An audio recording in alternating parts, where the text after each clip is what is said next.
to see things quite like this really ever, and you never get to shoot them. All right, here we go. Here we go. gross and concerning. It's like, what if that was you? You could do that to a human. It would be the most horrible experience in the world. Yeah. Well, So I imagine the animal feels the same.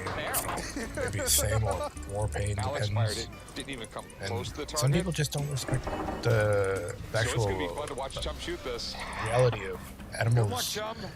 having Hope you like life. your fingers. They're alive. They're conscious. They're able to perceive things, hear and smell, think, yeah! and feel. That's how you do You need it. to remember and have some respect. Nice work, Chum. Have a healthy respect for life forms or creatures. Only however one you here who wanna can hit the look at it. target.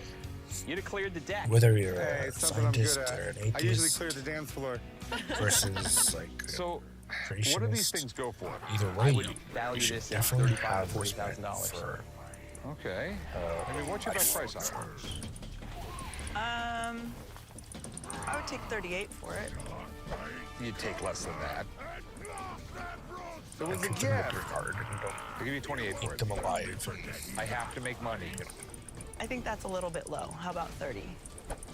You know what? I'll give you the 30 grand for it. Yeah. Great. Cool. Thank you so much. Just bring it with you over to the pawn shop. We'll do some Okay. paperwork, and I'll give you a check or cash or whatever you want. And Sounds great. hopefully Thank you so be much. humane in See you your there. killing Okay, process. see you there.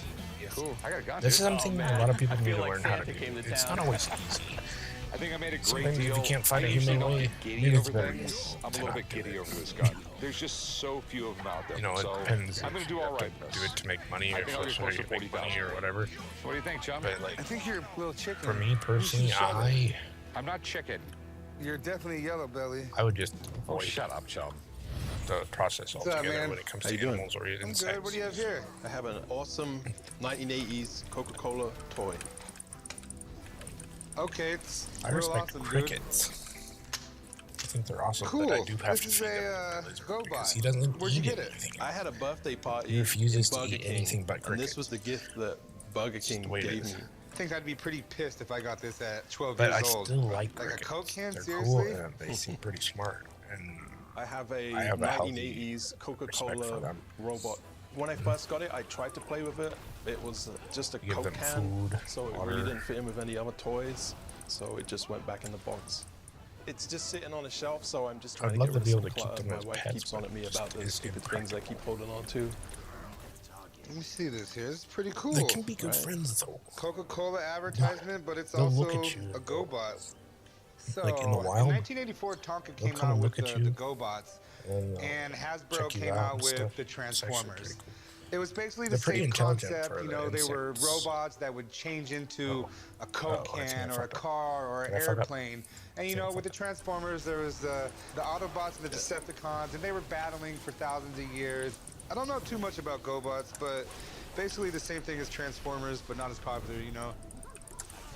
Many people look at the GoBots as Transformer knockoffs, but in reality, the GoBots were released before the Transformers. Both of them are pretty cool, but the GoBots only lasted a few years, and the Transformers just released their 4th major motion picture. This is gonna appeal to people who collect Coke, Transformers, GoBots. It is in good condition, man. Yeah. Well, what do you want to Go do up with there. it? I wanted to try and sell it. How much are you trying to get for Stuck? I wanted about 200. it? Honestly, dude, it's a GoBot. Oh shit! I'm someone off you pulled. 40 Sorry. bucks on it. How about 150?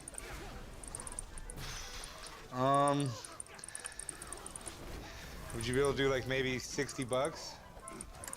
80? I could go 75 on A it. Coca-Cola GoBot for $80. Okay. 75 bucks? Yeah. All right, that's a deal. Let's go over here and write it up. Okay. Is that a good deal? Or I got is it for free when I was a I have 10-year-old. no It sat idea. on the shelf for about 30 years, and I got 75 bucks for it, so I think that's a pretty good deal. Now we must plan the takeover of your boss's enterprise. Oh, it's been a long time since I've seen one of those. I just bought it. It's a little GoBot. It's like a transformer thing. But it's not a GoBot, Chum. How do you know? Okay, it's like a transform. It transforms. Boom, done. Chum, Yeah. What I'm trying to tell you is it was Coca-Cola just made it. It wasn't done by GoBots or anything. So what is it then? So Coca-Cola made this promotional thing in England. Right. But there was no reason to have GoBots or Transformers do it when they can just do it themselves. You don't have to pay a licensing fee or anything like that. So they just made a transforming Coke can. It's worth money though. They're still cool. How much you pay for it?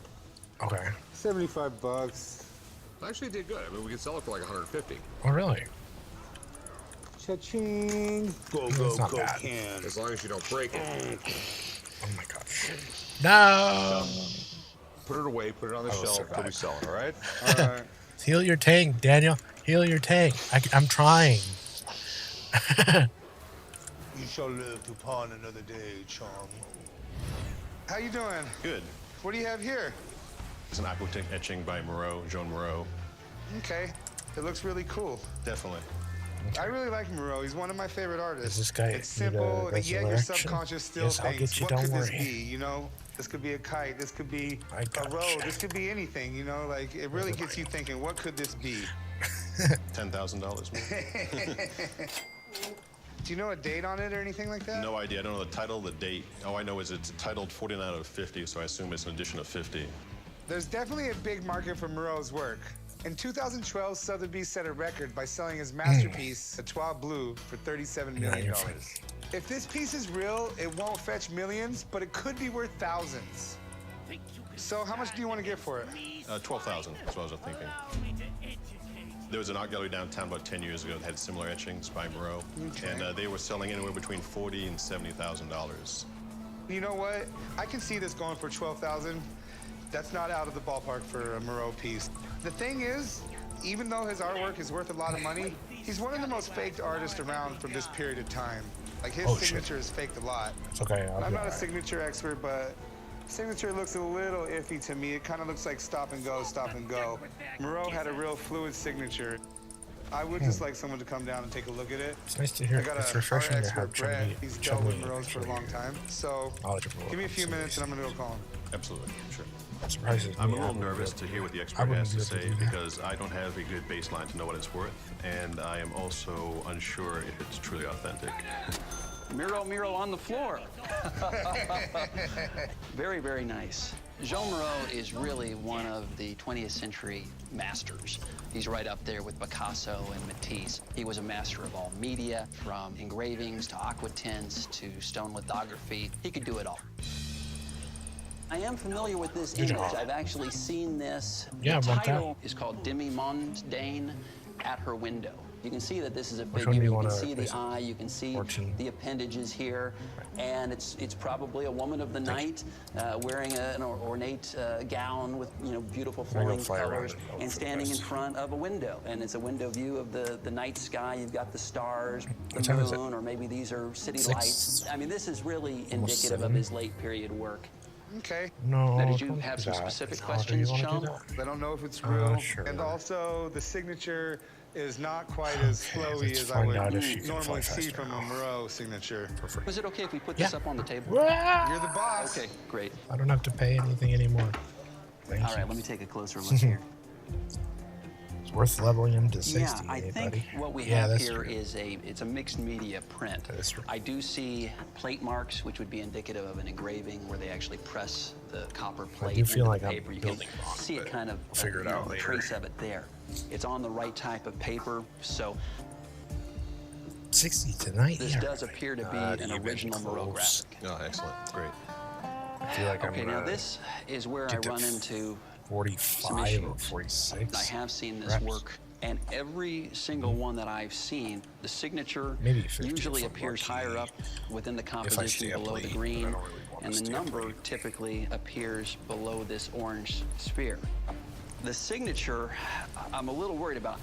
There's a lack of fluidity here. I mean, there's a lot of breaks in the arches of the Why M. did that not go I think what this might be was an original graphic that somebody else signed and numbered. 700? Which is a shame 900, because even really? an original graphic that's unsigned and diamond's just unnumbered is going going to up. be worth many thousands of dollars. It's kind of like autographing a Mickey Mantle card yourself. You know, it loses a lot of the value.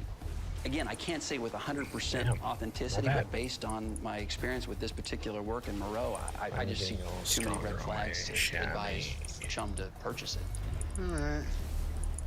Sorry. All right, bro.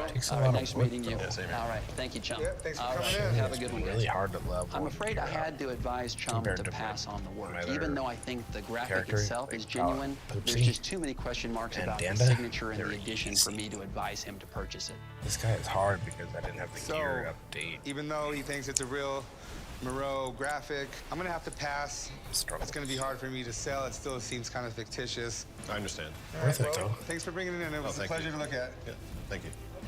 It's very disappointing I to just hear logged that in. it's an It was an authentic accident. Moreau, but someone forged Moreau's signature. It Now was I'll like- probably end up hanging up the Moreau On a wherever we end whim, up I was like, staying, oh, let me get and just go log enjoying in. it as much as I It can. was like, are you sure you don't want What do the we gear have here? update? And I was like, not right now. I thanks. have a bone record. And then I come back and it's gone forever. What? What is a bone record? Well, I learned an X-ray. my lesson. It's like an X-ray record that Don't they log use in for, without band taking the music gear update because back you in can the only day. get that one time. You don't get It's two definitely choices, an X-ray two of chances. something, it looks like. Hey, the devil's Looks like That's boobs. the beast. That's the number not of boobs. beast that you did. Maybe Yes, I'm I just saw seeing that. things.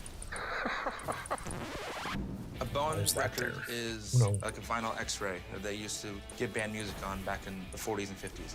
I'm gonna try to sell it for 500. If I get the full 500, I am going to See the spend the number of the money beast on from time to recording time. an album for my band. Number I'm just sort of like baffled by it. in real life. Where and did you on get this video. thing? My grandpa. He gave it to me because I play music and I can't do anything with it. So I'm assuming it's Russian? Yes, it's from Fast Russia. Lava My Bird? Yeah. family's actually from Russia, so I've never heard the term bone record, but I remember hearing about how the bootleg records in Eastern Europe, they would press records on X-rays because up until the Berlin Wall came down, the Soviet Union at the time I feel didn't like I have like too Western many culture. They abilities. weren't allowed to have Western music. Should I not be using This all is these how they sort abilities? of bootlegged. Should I put some more of them This was the away? Soviet Union. You did what they told you to do, and if you had any contraband, they sent you to the Gulag. You went to a work camp and worked there till you died. That was their system of government. I feel like I'm in a gulag. Not until the Berlin Wall came down in 1989 was Western music allowed in the Soviet Union. It was illegal to own any type of record-making device, recorder. It was even illegal to own a printing press or a Xerox machine. So it makes sense that they make music on an X-ray. It's kind of weird, but that's the materials they had, and that's all they could do. So have you ever played their album or the record? no, I've never played it. You have to have like a special record player to play it, and I don't even know where to get one. Okay, so I'm assuming you want to sell it? Yes. Is that real or? And how much do you want to sell it for? 500? Not sure. That seems like a 2,000 very is arbitrary number. Yes. Do you mind if I call in my music guy? I'm just completely baffled with it. No. This is, Go ahead. I mean, for all I know, it could be worth $5 or it could be worth 5,000. So give me a few minutes, okay? Will do. I think it's great that an expert comes in because I know nothing about it, so like this game it'd a be lot. interesting to see what he has to say. Have you seen these things before? I've heard of them. I've never actually messed with one before. It's made on an I X-ray. got something to do. Yeah. Yeah, I it was could do on the probably live stream, Russian. man.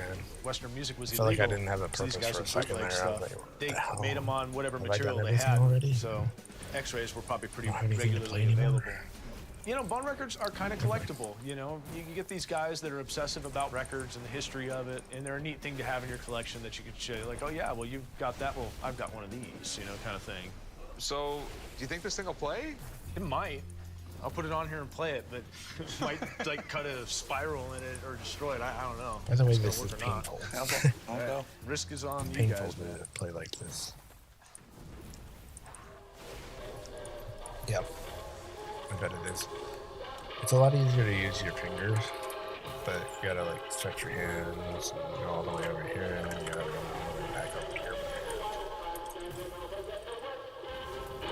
It It's sounds a like lot somebody's harder. killing somebody. You just have to basically have the I can control understand why keys the set Russians up. were always so angry. So like when you want to use one You of know, your like it's healing probably abilities or 50 something, like years for old, example, so who knows hold what on. it sounded like when they first did it. It might have been pretty decent. What are these things worth? Go to option. Stuff like this kind of falls in. It's Key a binding. copy. It's like saying, Action well, I bar got 2. a cassette tape of the Beatles. What you want White is this Album. one, number 7? You know what I mean? Action bar It's 7, a copy. control It's a copy. 7. It is a rarity So and like, stuff like that. let's say for and example, there you're aren't like, that many I of need to them. heal my friend or There's myself. people asking There you go. $200-300 for them, but Now you have I've control never seen one 7 sell for set that up. much. They usually So, sell right around like, $80 for or example, $100. That's you're usually playing what like they this sell for. without clicking. Okay. Well, thanks, man. I just No problem, dude. want to get an idea on it. Yeah.